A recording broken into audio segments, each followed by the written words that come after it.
Bismillahirrahmanirrahim. Alhamdulillahi robbil alamin was salatu was salamu ala khayri xalqi Muhammadin va ala alihi va sahbihi ajma'in. Amma ba'd. Assalomu alaykum va rahmatullohi ta'ala va barakatuh.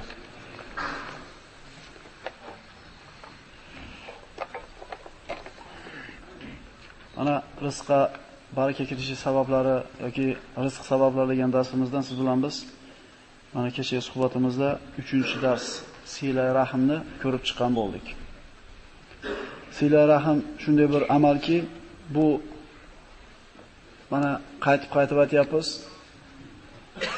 Rizqqa taalluqli bo'lmagan chog'ida ham birodarlar o'zi Alloh taolo tomonidan buyurilgan amal. Buni qilishimiz kerak. Lekin xosatan mana shu siz bilan biz rizqimizga to'g'ridan-to'g'ri aloqasi bo'lganligi uchun shunga bir ishora qilib gapirilyapti. Rasululloh sollallohu alayhi vasallam hadislarda marhamat qildi: "Man surrahu an yubsata lahu fi rizqihi va yansalahu fi atharihi falyasir rahimahu."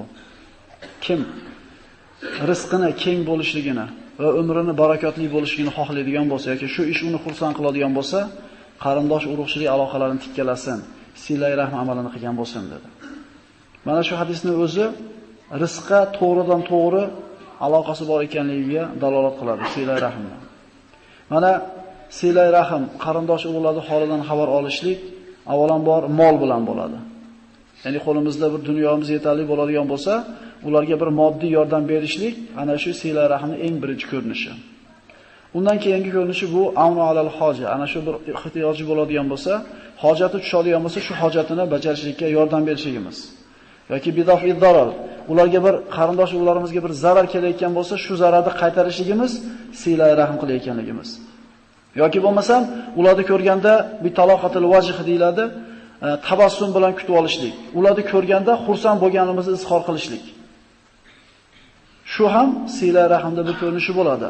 Va eng kamida aqolli birodarlar duo bilan zikr, ularni eslashlik, duo bilan ularni yo'qlashlik sila rahmda ko'rinishlardan bittasi bo'ladi. Odamlarni sila rahm qilayotgan, qilmayotganligini mana 3 xil bosqichga bo'lib o'tgan bo'ldik. Shundan bittasi, birinchisi al-vosil deyiladi. Haqiqiy sila rahm amalini qilayotgan kishi bu shunday kishiki, undan hech kim xabar olmasa ham u xabar olaveradi hammadan. Bunaqa odamlar Alloh rahmat qilgan odamlar, bunaqa odamlar kamyob bo'ladi birodarlar. Nodir bunaqa odamlar. Xususan bizning zamonimizda. Ikkinchisi al-mukafi deyildi. Bu shundayki, vortavog'im ketavog'im akalar. Mana aytdik, nonushtangizga kelgan bo'lsa borasiz, nima ko'tarib kelgan bo'lsa ko'tarib borasiz. Sizni so'yga ko'rgan kelsa ko'rasiz, borib, bo'lmasa bormay qo'yasiz. Bu al-vosil, sila rahm qiluvchi deyilmaydi birodarlar. U qarzini o'tovchi bo'ladi. Va uchinchisi al-qoti dedi, ana shu qarindosh urug'chilik aloqalarini uzgan kishi. Bu shunday kishiki, undan xabar olsa ham bu hech kimdan xabar olmaydi. Lekin mana aytdik, silay rahmni bundan bir 50 yil burun yashagan oqsoqol katta odamlarimiz mana aytsa, boringki 20 yilda u yog'ini aytadigan bo'lsa ham, kattalar, tog'alar, amakilar, amma xolalar ziyorat qilgani kelishar edi uylarimizga. Lekin hozirga kelib turib mana shu silay rahm degan ibodat bo'lmay qoldi. Agar kasal bo'lganda majbur uyat bo'lmasin deb borganimizni hisobga olmasak, banisaga tushgandan keyin uyat bo'ladi. Yoki bo'lmasam pato lozimatda to'y kunda yoki iftorga chaqirilsa, bormasak, boshqa mahal ixtiyorimiz bilan hech qaysimiz bormay qo'yganmiz. Mana shu ibodatni tark qilganligimizning sababi bitta. Shu pul muammosi. Tirikchilik, bola chaqa, vaqtim bo'lmayapti. Shashilish. Subhanalloh, umuman bekarchi bo'lgan odam ham shashilish deb yuradi. Bu zamonamizga bir zamonamizning o'zgachaliklaridir. Vaholanki ana shu do'kaniga yoki konteyneriga yarim soat kechroq olib, haftada bir marta singlisini yoki amma xolasini ziyorat qilib qo'yganida qolgan 10 soatlik tijoratiga Alloh baraka bermasmidi? Darslarimizda boshida aytib o'tdik. Fabutaghu indallohi rizqo va abuduhu vashkuru lahu dedi Alloh taolo. Rizqni dedi Alloh. Avvalambor Allohning huzuridan istanglar, unga ibodat qilib, unga shukr keltirib deyildi. Demak, Alloh aytgandaqa ibodatni qiladigan bo'lsak, bu yoqdagi mehnatimiz ko'p ham zo'r bo'lib ketmayotgan bo'lsa ham natijasini Alloh yaxshi qilib beraveradi. Inshaalloh. Bu sila rahmni tashab qo'yib, faqat dunyoga kelib ketib, shaqam chiqib ketmayapti boshimizdan birodarlar. Muammo tugab ham ketmayapti. Shunday emasmi? Lekin men afsus bo'lsinki, mana shu narsalardan bexabar ekanmiz, ilmsiz ekanmiz, o'zimizni qiynayapmiz birodarlar. Sila rahim mana shu Alloh taoloni mana Rohim deyiladi. Alloh taolo mana shu Rohimni yaratganida shikoyat qilgan ekan. Parvardigor, meni zaifa qilib yaratyapsan, ayol qilib yaratyapsan. Kimga tashab qo'yapsan deganda Alloh azza va jalla aytdi: "Senga o'zimni ismimdan bir ismni chiqarib bermadimmi? Rohim sifati bor Alloh taoloda. Rohimda bermadim shu ismimdan bitta ismimni. Va sen bilan aloqasini tikkalagan bilan aloqamni tikkalayman. Sen bilan aloqasini uzgandan aloqamni men ham uzaman" dedi. Bu og'ir narsa birodarlar. Bu narsa kichkina ko'rinmasin. Qiyin emas. Mana aytdik, haftada bir marta juma kuni 12 da chiqadigan bo'lsak, uydan masjidga qarab, o'sha kuni 12 emas, yarim soat burunroq chiqing. To'rttononni ko'tarib kelib turib, amma o'tiribsizmi yoki opa-singlim o'tiribsizmi? Bugun ulg'aygan kunga bir ziyorat qilgani keldim, Alloh uchun deyishlik bilan ana shu oilada muhabbat ziyoda bo'ladi. Jiyanlarga gapimiz o'tadi birodarlar. Mana aytdik, oila yilda borasiz, opangiz yoki akangiz uyga borib turib, jiyanlaringiz ro'mol o'rnab ekanligini peshonasiga taqab tirishtirib kelasiz. U gapingizni olmaydi ham. Chunki o'sha tirishtirgungizga qadar uni bir holidan xabar, ularning qalbiga jinay bir muhabbat solib qo'ygan bo'lganingizda gapingizni olar edi.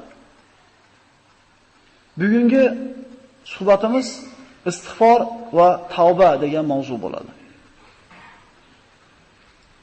Sila rahim qilgani birodarlar, vaqt kerak, pul kerak. Shundaymi? Lekin bu shunday ibodatki istig'for bilan tavba. Bu vaqt ham kerak emas bunga, pul ham kerak emas. Bu shunday ibodatki rizqimizga to'g'ridan-to'g'ri bo'lgan aloqasi bor. Hasan Basri rahmatullohi alayhi oldiga bir kishi keldida kambag'alligidan shikoyat qildi. Shu birim 2 bo'lmayapti.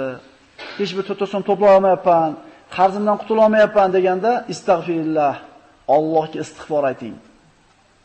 Ikkinchi odam keldi. Bog'im qurib ketyapti, bog'imda meva bo'lmayapti dedi. Hasan Basri istag'firillah, Allohga istig'for ayting dedi. Uchinchisi keldi, yomg'ir yog'mayapti yurtimizda, qurg'oqchilik bo'lib ketdi. Nima qilsak bo'ladi deganda Hasan Basri rahmatullohi alayh istag'firillah, Allohga istig'for ayting. Shu yerda hozir bo'lib turgan kishilar aytishdiki, "Ey Hasan" dedi, 3 ta odam 3 xil dardi bilan kelsa, bir xil dorini beryapsiz dedi. Ya'ni bir boshim og'ridi deb kelsa ham bitta dori olyapti, qonim og'ridi desa ham bitta dori deb kelyapti. Shunda Hasan Basri aytdiki, "Men o'zimdan birorta bir narsani aytganim yo'q. Allohning Qur'ondagi oyatini aytib qo'ydim ularga xolos" dedi. Mana salotul istisqo. Allohdan yomg'ir so'rab o'qiladigan namoz. Payg'ambar sollallohu alayhi vasallamdan vorid bo'lgan sunnatlarida. Yomg'ir so'rab namoz bor. Jamoat bilan namoz o'qiladi, Allohdan duo qilib, nima so'raladi? Yomg'ir so'raladi. Hazrat Umar ana shu xalifa bo'lib turgan paytida jamoat bilan to'planib salotul istisqo o'qishdida, endi qo'lni ochib duo qiladigan paytda Parvardigor bizga yomg'ir yog'dirgin demadida, astag'firullohni bir 20 marta yoki Alloh xohlaganicha aytdi-da, Allohu akbar deb duoni yopib qo'ydi. Shunda sahobalar, "Ya amiral mu'minin, istig'fordan boshqa narsa aytmadingiz-a? Biz yomg'ir kerak deb qo'l ochmadikmi?" dedi. "Men o'zimdan hech narsani qo'shganim yo'q. Allohning buyrug'ini qildim" dedi.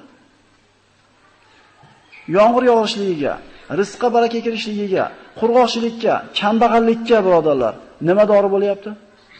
Istig'for. Istig'for o'zi nima? Astagfirulloh. Bu o'zbekcha astagfirulloh birodarlar. Istig'for va tavba farqini bilib olaylik.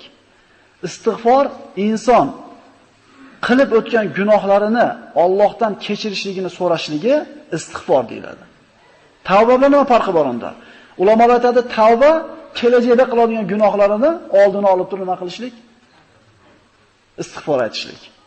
Ya'ni astagfirulloh va atubu ilayh deganimizda bitta orqadan, bitta oldidan kamaytiryapmiz birodarlar.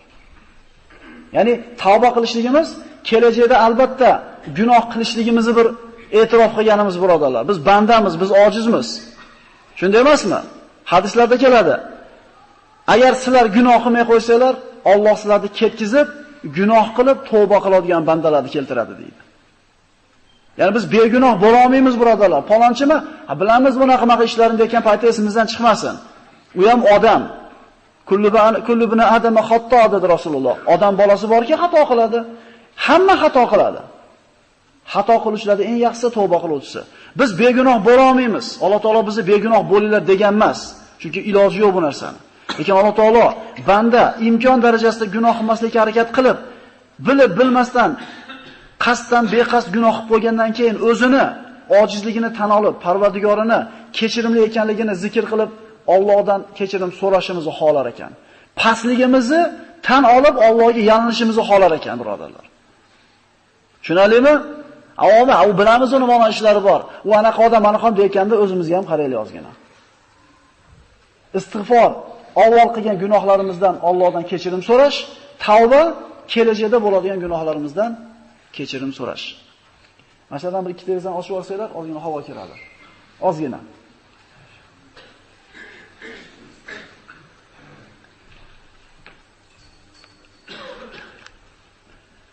Alloh taoloning buyruqlari, birodarlar, bizni ikki dunyoyimizni obod qilishligiga, obod bo'lishiga sabab bo'ladi.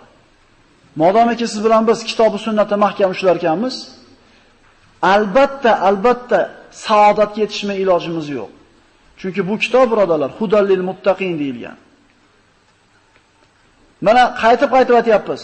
Bizi dinimiz hatto hojatxonaga qaysi oyoq bilan kirib, qaysi oyoq bilan chiqib, qaysi tomonga qarab o'tirishlikkacha o'rgatgan bu din, birodarlar.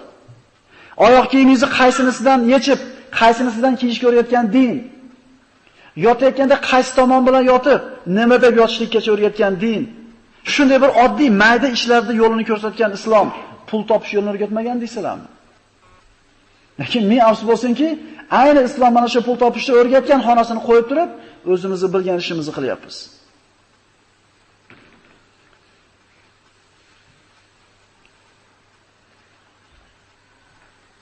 Alloh taolo mana Qur'oni Karimda Hud alayhisalomni o'zini qavmiga aytgan so'zlarini oyat orqali bayon qilib aytadiki, astagfirullah, faqultu astaghfiru robbakum innahu Nuh alayhisalom so'zi, faqultu astaghfiru robbakum innahu kana ghaffara yursilis samaa alaykum midrara va yumdidkum bi amwalin va banina va yaj'al lakum jannatin va yaj'al lakum anhara. Mana bir birodarimiz so'ragan edi. Mana astagfirulloh, subhanalloh, Allohu akbar deymiz. Albatta buni mukofotini qayerda olamiz? Dunyoda olasizlar, avvalo birodarlar. U bizda din deyishi dunyoda ishda bo'linib qolgan tushunchamiz bor. Diniy ishlar bilan yurib biz deb qo'yamiz. Nima, bozorga borib pul topishingiz diniy ish emasmi? Diniy ish u. Xotin bola chaqangni bog'dadimi Alloh? Agar o'sha niyatda bola chaqani Alloh yelkamga yuklagan, shuni boqaman deb chiqayotgan bo'lsangiz, diniy ishni o'zi-yu bu. Oyoq kiyimingizni yaltiratib artayotgan paytingizda nima bu, dunyoviy ishmi bu? Diniy ish. Chunki din nazofat degan. Alloh taolo go'zal zot, go'zallikni yaxshi ko'radi degan Payg'ambar vasallam. Demak, patinkamizni artayotganda birodarlar, diniy ish qilyapmiz ekan. Mashinamizni chekkaga qo'yayotgan paytimizda birodarlar, diniy ish qilyapmiz ekan. Savdogarlar prilavkani chiroyli qilib terib, kelgan klientga yaxshi muomala qilayotganda, sizlar tijorat ishini emas, Allohning buyrug'ini bajaryapsizlar ekan. Musulmon odamda diniy ishi, dunyo ishi bo'lmaydi. Musulmonda hayoti din. Xo'p, mana aytayotgan subhanalloh, alhamdulillah, Allohu akbarni har bittasiga birodar oxiratda ajr olamiz. Lekin faqat oxiratda emas, avval dunyoda beradi Alloh. Kimga desa, dunyoda o'zida mukofot olishiga aniq ishonib gapirgan kishiga, birodarlar. Shunaqamikin dedimi akalar, pishdi. Shuncha odam aytayapti-yu, men ham aytaveraychi. Birodarlar, aqidada birovga taqlid qilinmaydi. Shunday emasmi? Shu hamma bor deyapti-yu, Alloh bor deyapti-yu, men ham bor deyaveraychi. Yoki hamma namoz o'qiyapti-yu, hamma ishonyapti, bo'lsa kerak, birodar. Bir mahallar hamma Xudo yo'q deganlarga ham ergashib ketgan. Ko'pchilik ergashib ketgan. Rasululloh sollallohu alayhi vasallam hadislarda marhamat qiladi, mo'min kishi immo bo'lmaydi deydi. Immo kim yo Rasululloh desa, agar odamlar yaxshilik qilsa, yaxshilik qilib qo'yadi. Agar odamlar aynisa, aynib qo'yadi. Ya'ni ko'pchilik nima desa biz ham unaqa bo'lmaydi musulmon. Musulmonning o'zini bosgan qadami bo'ladi, o'zining pozitsiyasi bo'ladi, birodarlar. Din degan, iymon degan pozitsiyasidan turib muomala qiladi. Xo'p, Oxiratimizga foydasi bor ekan bu kalimalarimizni. Dunyoyimizga ham foydasi bormi? Albatta bor. Bor mikin demaylik. Mikin deyotgan qalbimizda shu o'tayotgan bo'lsa, bizga ishlamaydi bu narsa. Nuh alayhissalom o'zini qavmining ichida 1000 yil turgan bo'lsa, boring 950 yil payg'ambar bo'lib turgan bo'lsa, ularni da'vat qildi. Robbisiga shikoyat qilyapti. Parvardigor, inni da'utu qawmi laylan va nahara. Men qavmimni ertaman ham, kech payt ham da'vat qildim. Meni da'vatim mendan ularni bezishiga sabab bo'ldi. Ertaman ham da'vat qildim, kech payt ham, kunduzi ham, qorong'ida ham, bittadan ushlab ham gapirdim, jamoatiga ham gapirdim, pichirab ham gapirdim, baqirib ham gapirdim. Lekin mendan uzoqlashishiga sabab bo'ldi. Nima dedim ularga? Bori dunyoda chiqib yo'q qilinglar degani yo'q. Qarang, nima deyapti? Faqul tustagfiru robbakum. Ey qavm, mana Hasan Basri 3 ta odamga bitta dorini aytayapti, istig'for aytayapti. Yomg'ir so'rash kerak bo'lsa, Umar ibn Hattob istig'for aytayapti. Mana endi bitta istig'forda o'ziga beriladigan 5 ta dunyodagi mukofotga e'tibor berib turaylik. Ey qavm, dedi Nuh alayhisalom, sizlar Allohga istig'for aytinglar-da. Albatta Alloh gunohlarni kechiradi. Bitta, 6 to'p ketyapti unda. Bitta. Yursilis samaa alaykum midrara. Ustinglarga yomg'irli bulutni yuboradi deydi. Yomg'ir bo'lmasa nima bo'ladi? Yomg'ir bo'lmasa pishadi hamma yo'q. Ana shu qoyroq yerga bug'doy chashgan paytda yomg'ir bilan bo'lib ketgan bug'doy bo'lib ketsa, o'sha yil bug'doy serob bo'ladi. Shunday emasmi? Yomg'ir bo'lsa, ona suv omborda suv bo'ladi. Suv omborda suv bo'lsa, dehqonning ishi yaxshi bo'ladi. Suv akalar hayot. Birinchi yo'l Alloh taolo nimani zikr qilyapti? Suvni. Sizlar istig'for etsanglar, ustinglarga yomg'ir yog'adi deyapti. Bitta bo'ldimi? Va yumdidukum bi amwalin va banin. Istig'for aytinglar, gunohkorliginglarni tan olinglar, Alloh kechirishligini talab qilinglar, o'zingizlarni pastliginglarni e'tirof qilinglar, sizlarni moli dunyo bilan va bola chaqa bilan quvvatlantirib qo'yadi. Bola bu yerda chaqa deyapti avval. Alloh molinglarga baraka beradi, farzandlaringlarni ko'paytiradi deyapti. Mana ba'zi g'arb mamlakatlarida ko'ryapmiz birodarlar. Borsa, grajdanstwani sразу beryapti. Nimaga shunaqa bo'lyapti? Xususan mana Rossiyada. Chunki ko'payish yo'q. Bu davlat o'zini xalqi bilan boy bo'ladi. Qirilib ketyapti. G'arb mamlakatlarini qaraydigan bo'lsak, 40 ga kirguncha men o'zim uchun yashab olay deyapti erkagi, o'zim uchun yashab olay deyapti xotini. Agar erga tegsam, bola chaqa bilan ovora olib, moncha umrim o'tib ketar ekan, moncha puldan qolib ketaman ekan. Deyapti-da, 40 ga kirguncha bittasi bilan uchrashib yuribdi. Ha deydi, bu ne deydi? Nikoh deydi, turmush deydi, seriozli narsa deydi. U to'g'ri kelgan odam bilan sizlar nikoh qilib bo'lmaydi. Avval bir-birimizdan nima qilaylik? Tanishaylik, xarakterimizga to'g'ri keladimi? Yashaydi, polni. 3 oy, 4 yil bir bilan yashab turib, tanishib, bizga deydi xarakterlarimiz to'g'ri kelmadi deydi. Ajrashib ketadi. Keyin boshqa komandaga o'tib ketaveradi. Nima bo'lyapti? 40 ga kirgandan keyin uylanay deyapti, bu to'g'may qolyapti, bu yaramay qolyapti. Shu bilan qarabsiz, qirilib ketyapti akalar. Alloh taolo nima deyapti? Istig'for aytinglar deyapti. Istig'for aytinglar, Alloh sizlarga mol va dunyolarni ziyoda qiladi, bola chaqani beradi. So'ngra nima beradi? Va yajallakum jannatin. Alloh jannatlarda, jannat degani bog' degani. Bog'i rog'laringlarni ziyoda qiladi. Barakotli qiladi bog'laringlarda. Va yaj'allakum anhara. Daryolarda to'ldir suv oqadi. Qaranglar akalar. Bitta istig'for aytsak, astagfirulloh va atubu ilayhda bir marta aytsak, Alloh 5 ta narsani va'da qilyapti. Yomg'ir. Chaqa. Bola. Bog', daryo deyapti. Nima kerak yana? Bitta xalqda rivojlanib, baraka topishligi uchun, o'z unib o'sishligi uchun nima kerak yana? Bitta istig'forga Alloh taolo bog'lab qo'yapti. Astagfirulloh va atubu ilayh. Birodarlar, tinimsiz aytish kerak bu kalimani. Xususan, mana ko'chada tijorat bilan yurgan, safarda yurgan birodarlarimizga shu aytadigan gapimiz shuki, hop tasbih aytganda tasbih yo'qdir qo'lingizda. Namoz o'qisa desa sharoit yo'qdir, Qur'on o'qiydi desa iloji yo'qdir, lekin mana bu tilingiz jahiz ichida svobodni aylanadi-yu. Yurakdan ishonib turib, birodar, Robbimizning va'dasi bu. Ikkilanmaylik. Astagfirulloh va atubu ilayhi 5 ta narsa bor bizga. Bu oyatda va'da qilingani, yana hadisda va'da qilingan narsalar ham bor.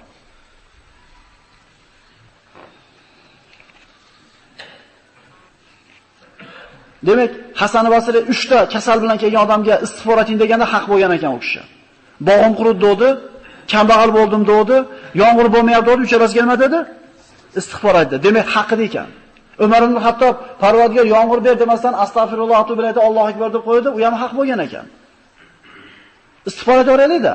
Shu 5 tadan albatta tegadi bizga. Hech bo'lmasa 5 tasi. Istig'forning fazilatlaridan.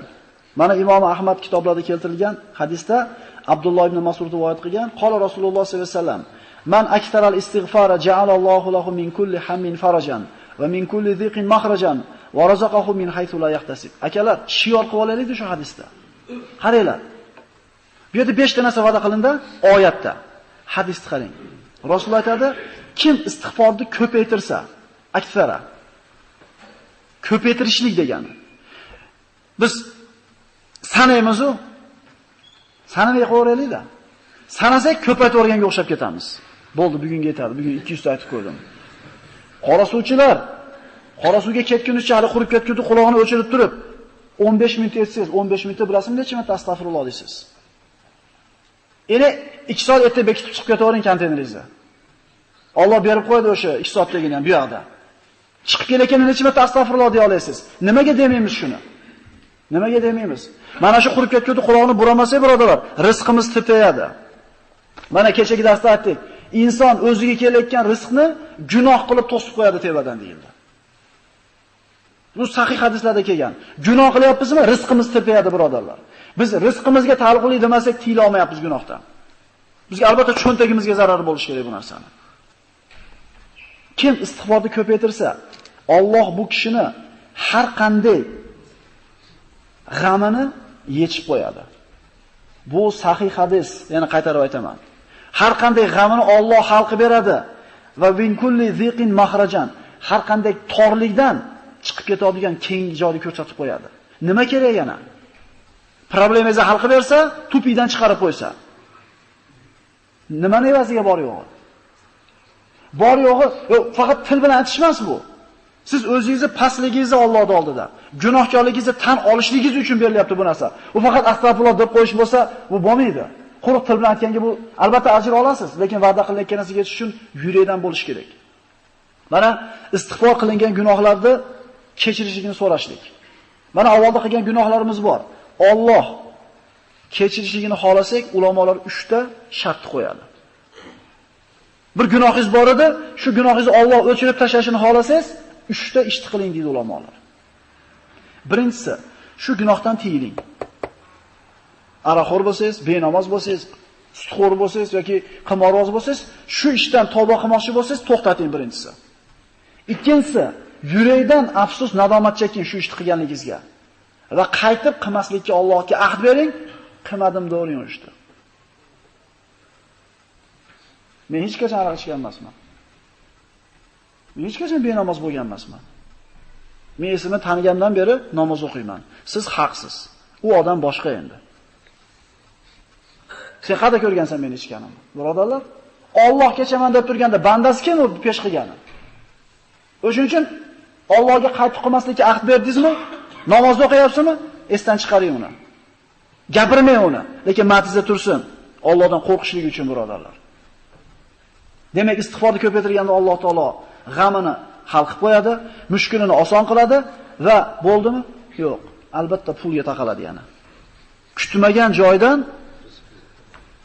problema bor, hal qilib berdi, tupi dedi, chiqarib qo'ydi, orqasidan yana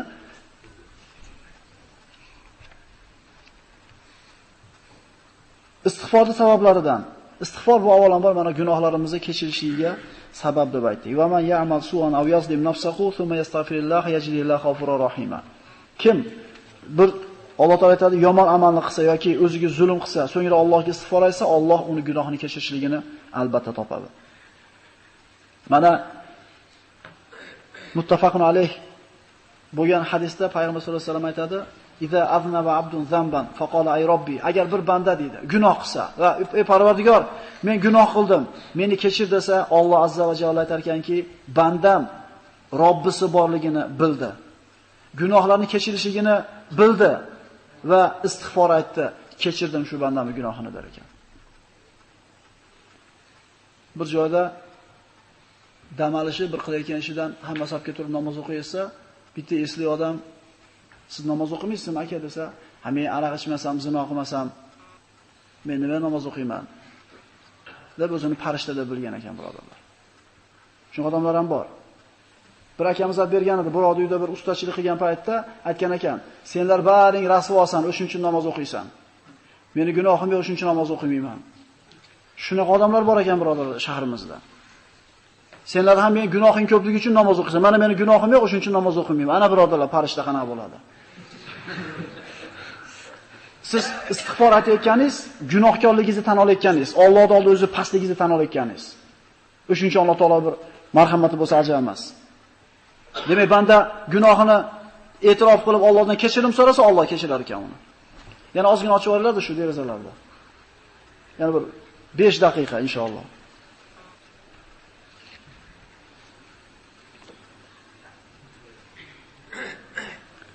Mana g'am qayg'ularning ko'tarilishiga sabab bo'ladi dedik. Man lazumal istig'for. Boya TVdagi hadisda keldi, man aksaral istig'for dedi. Istig'forni ko'paytirsa dedi. Bu hadisda ikkinchisida o'ziga lozim tutsa deyapti. Lozim tutsa degani doim aytib yursa degani. Bir odam tahoratda o'ziga lozim tutadi-yu, doim tahoratli yurishga harakat qiladi. Endi bir odam tili istig'fordan to'xtamasligi kerak bo'ladi. Nimangiz kamib qolyapti? Nimangiz ketyapti? Va nimaga erishyapsiz? Bir fikr qilib ko'ring-da. Tutib oling o'zingizni. Mana vazifa birodarlar sizlarga ertagacha. Ertaga boshqa mavzu o'tamiz inshaalloh.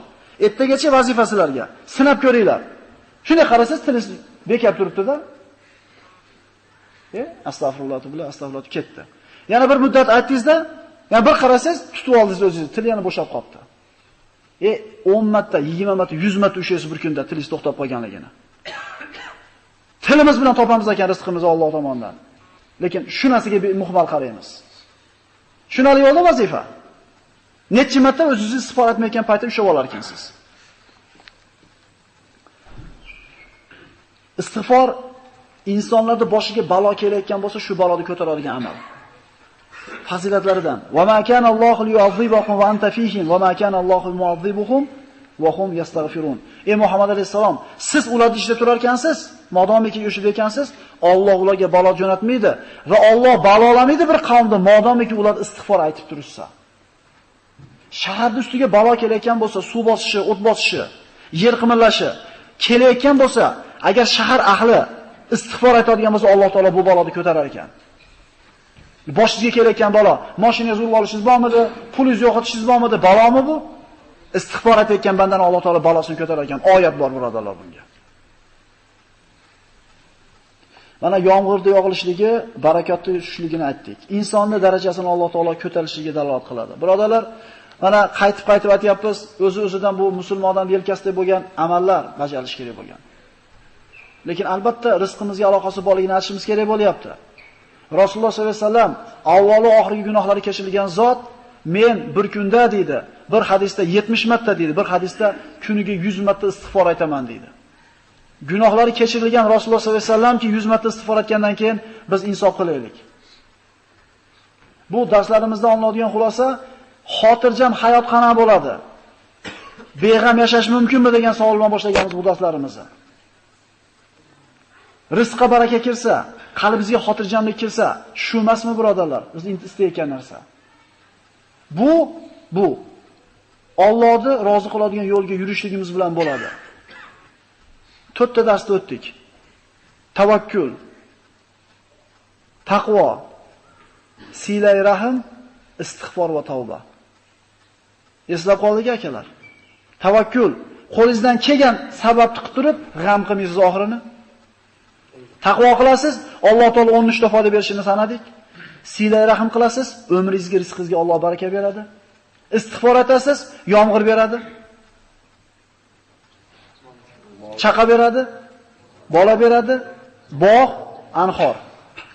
Gunohlaringiz kechiriladi, darajangiz ko'tariladi, g'amlaringiz, mushkullaringiz oson bo'ladi. Demak, birodarlar, mana duoda o'qib yursang, chiqib qolyapti kitoblar. Mana duoda 100 ming marta kim o'qisa, bitta farishta kelar ekan peshonasiga. Kim mana duoda 20 ming marta o'qisa, birodarlar, mana sizlarga oyat hadisdan sodda.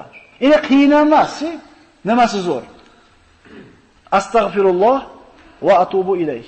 Qiyinmi? Mana birodarlar, ertagacha sanab ko'raylik, qanday bir ta'siri bo'ladi. Keyingi darsimiz inshaalloh bu zaiflarga ihson degan mavzu bo'ladi. Bu ham albatta rizqimizga aloqasi bor bo'lgan mavzu. Zaiflarga ihson. Assalomu alaykum va rahmatullohi va barakatuh.